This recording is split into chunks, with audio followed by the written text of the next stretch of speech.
मनोज जरांगे यांच्या उपोषणाचा दुसरा दिवस. मराठ्यांना ओबीसी मधून आरक्षण देण्याच्या मागणीसाठी जरांगे यांनी पुन्हा एकदा उपोषण सुरू केलंय. फडणवीसांना गुडघे टेकायला लावणार असा इशारा जरांगे यांनी यावेळी दिलाय. पाहूयात त्या संदर्भातला हा रिपोर्ट. त्यांच्या पक्षाचा सगळा मराठा समाज म्हणणारे देवेंद्र फडणवीस दोषी. नाही दिलं ना बोंबलायचं नाही, मग मायाला असे गुडघे टेकवायला लावील ना तर आयुष्यात पश्चाताप येईल. मराठवाडा मुक्तीसंग्राम दिनापासून जरांगेंनी पुन्हा एकदा आमरण उपोषण सुरू केलंय.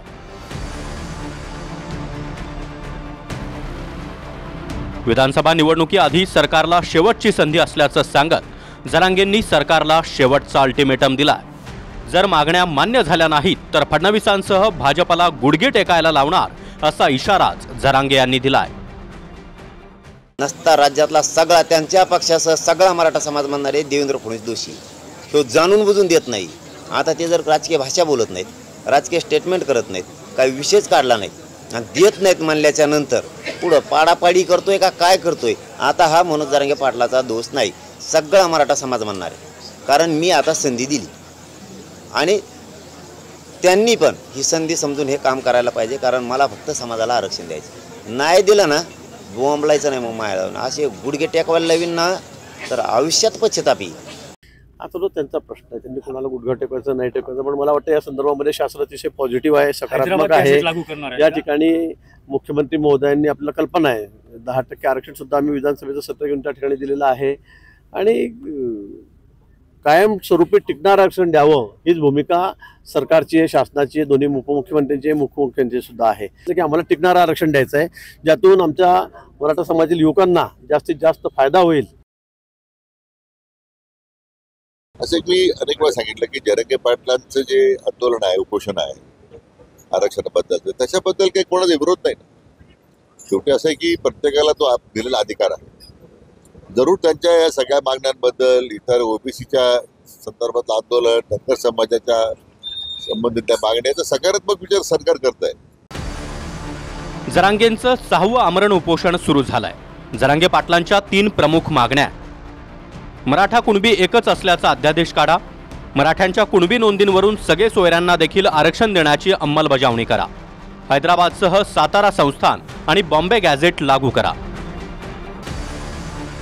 जरांगेंची मागणी स्पष्ट आहे की मराठा समाजाला कुणबी अर्थात ओबीसी मधून आरक्षण द्या. त्याच संदर्भात जरांगेंच्या मुंबईच्या दिशेनं निघालेल्या मोर्चाला मुख्यमंत्री शिंदे यांनी सगळे सोयऱ्यांची अधिसूचना काढून शांत केलं होतं.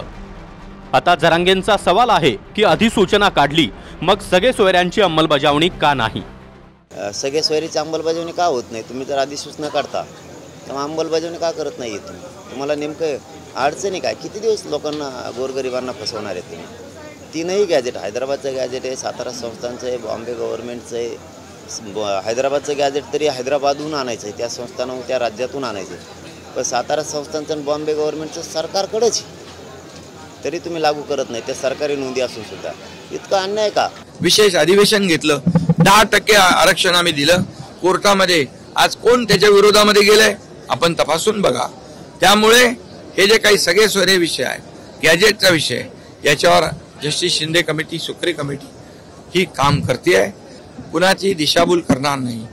कोर्टात एक आम्ही करणार नाही.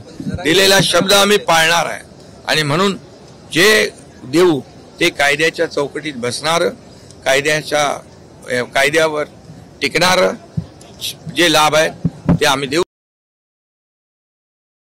मनोज जरांगे पाटील साहेबांची जी भावना आहे, त्यांच्या समाजाला न्याय मिळाला पाहिजे, त्यांना रिझर्वेशन मिळाला पाहिजे, ते त्यांची भावनेचा आदर करून मुख्यमंत्री महोदय अंतिम याच्याशी चर्चा करतील आणि याच्यावर योग्य तो, मला असं वाटतं का काही दिवसामध्येच तसा निर्णय घेतील.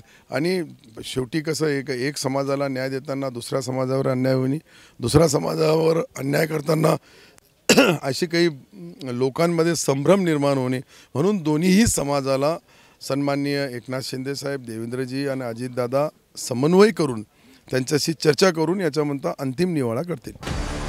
मुख्यमंत्री लवकरच योग्य निर्णय घेतील असं शिंदेंचे मंत्री अब्दुल सत्तार यांनी म्हटलंय. महाराष्ट्रामध्ये विधानसभेच्या निवडणुका अवघ्या 2.25 महिन्यांवर आहे. विधानसभेच्या आचारसंहितेची घोषणा पुढच्या 15 दिवसात म्हणजे ऑक्टोबरच्या पहिल्याच आठवड्यात होण्याची शक्यता आहे. विधानसभा निवडणुकीची तयारी मनोज जरांगे यांनी देखील केली आहे. महायुतीचे 113 आमदार पाडण्याचा इरादाही त्यांनी बोलून दाखवलाय. मात्र त्याआधी आपण सरकारला शेवटची संधी देत असल्याचं मनोज जरांगे यांनी म्हटलंय. संजय सरोदेसह bureau report, TV9 Marathi, Jalna.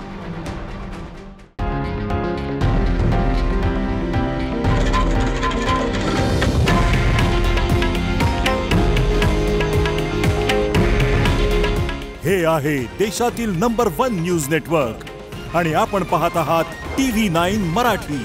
काळजी तुमची, हित महाराष्ट्राचं.